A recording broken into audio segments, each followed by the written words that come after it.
Assalamualaikum warahmatullahi wabarakatuh. Perkenalkan, saya Erliko Malasari, CPNS Kota Bandung tahun 2019, peserta Latsar Angkatan 13 di tahun 2021.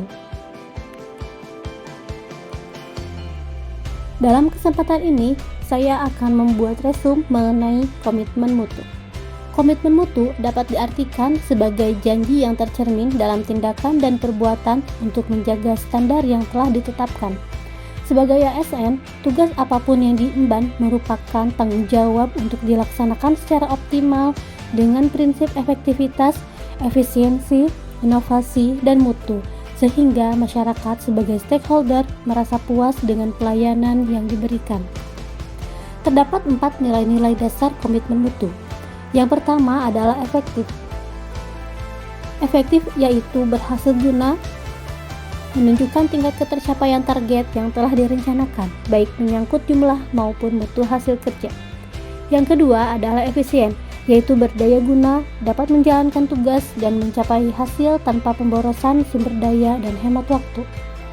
Yang ketiga, orientasi mutu.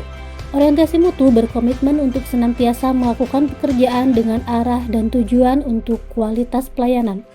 Orientasi mutu mencerminkan nilai keunggulan produk atau jasa yang diberikan kepada pelanggan sesuai dengan kebutuhan dan keinginannya, dan bahkan melampaui harapannya.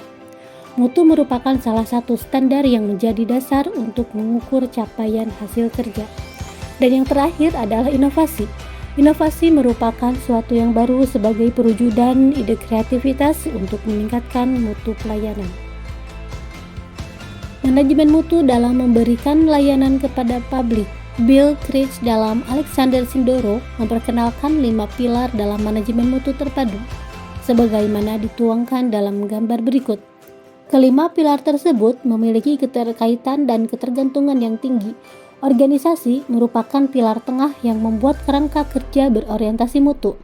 Produk yang bermutu sebagai hasil kerja organisasi diperoleh melalui proses yang bermutu pula, dengan didukung komitmen tinggi dari seluruh komponen organisasi. Organisasi tentu tidak akan dapat mencapai target kelembagaan secara efektif, efisien, dan inovatif tanpa ada pemimpin yang kuat dan kredibel. Merujuk konsep trilogi mutu dari Joseph Juran, pada baris atas gambar fishbone merupakan tugas pimpinan untuk menyusun rencana mutu, mengawasi capaian mutu, dan menetapkan program perbaikan mutu secara berkelanjutan. Pada baris bawah gambar fishbone merupakan tanggung jawab aparatur untuk mengikuti sosialisasi terkait rencana mutu yang sudah ditetapkan oleh pimpinan. Rencana mutu yang dipaparkan ketika proses sosialisasi akan menjadi rujukan utama bagi aparatur dalam melaksanakan tugas, fungsi, dan perannya masing-masing. Selama proses implementasi tersebut, tentu akan dikawal oleh pimpinan agar tidak terjadi penyimpangan. Berdasarkan hasil pengukuran dan penilaian terhadap capaian mutu pada output dan outcome, kemudian pimpinan melakukan tindak lanjut secara tepat sesuai dengan hasil capaian tersebut. Berikut terdapat teknik atau metode perbaikan mutu. Metode ini digunakan untuk membantu organisasi dalam melakukan perbaikan secara terus-menerus.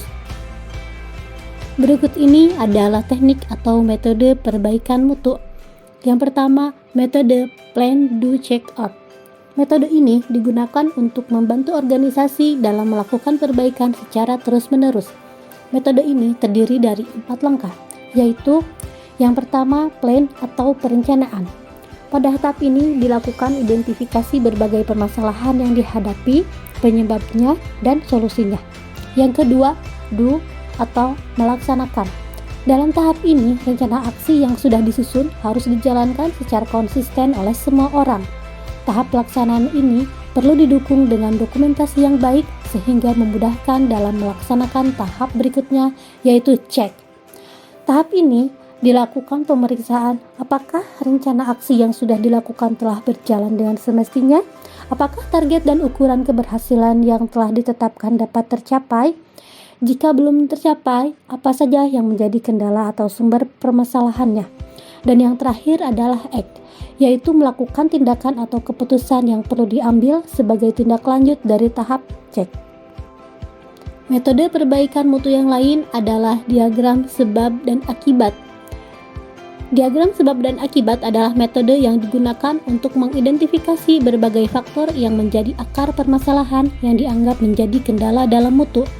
Diagram tersebut bisa berbentuk tulang ikan sehingga biasa disebut dengan fishbone diagram.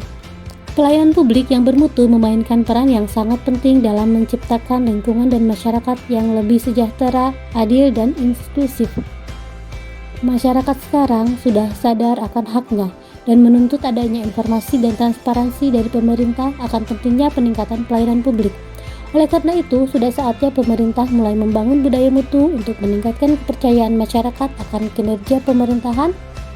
Jadi, dapat disimpulkan, dalam melaksanakan tugas dan fungsinya, setiap aparatur mesti dilandasi oleh kesadaran tinggi untuk memaknai esensi komitmen mutu dalam memberikan pelayanan kepada publik sesuai dengan ketentuan peraturan perundang-undangan. Demikian resume saya mengenai komitmen mutu.